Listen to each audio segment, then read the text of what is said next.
Ed. Right, we all watched the clip earlier and we were like, yeah, Nisha, top chef. For food.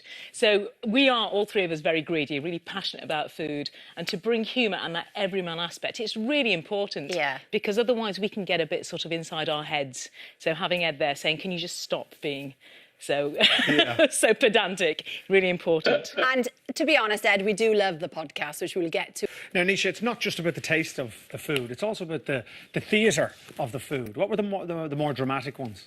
It's so hard to go into it because without giving too much away, but honestly, every single time something came into the room, breath was taken away, and we're looking for that. This is one of the few shows where it's about that spectacle. You know, this is chefs turning flights of fantasy into edible reality, which is an extraordinary thing to be able to do.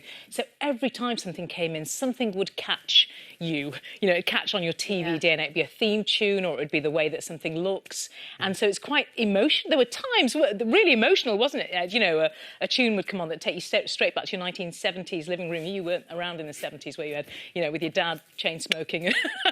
But really, really emotional. It was thoroughly spectacular. We were honoured to be on that panel. Very nice. Can't wait to see it. But let's talk now then about the podcast Off Menu. You've had some brilliant guests. What would you choose? Oh, do you know, it'd be something like coming from an Indian background, you want something that has not been obliterated by spice. So something like a rare roast dinner, Yorkshire puds, soggy with gravy, that kind of thing. You know, you could wear those, couldn't you? Nice. Rub that in your face. You're also part of the government's new Hospitality Council. What do you suggest? Gosh, what do we suggest? Yeah. Well, what we suggest is that people realise that the reason we live in cities is because of the lights that go on in your restaurants. You know, we are the reason you choose somewhere to live. So if you even have a thought of going out to eat, get out there and eat. We are safe places.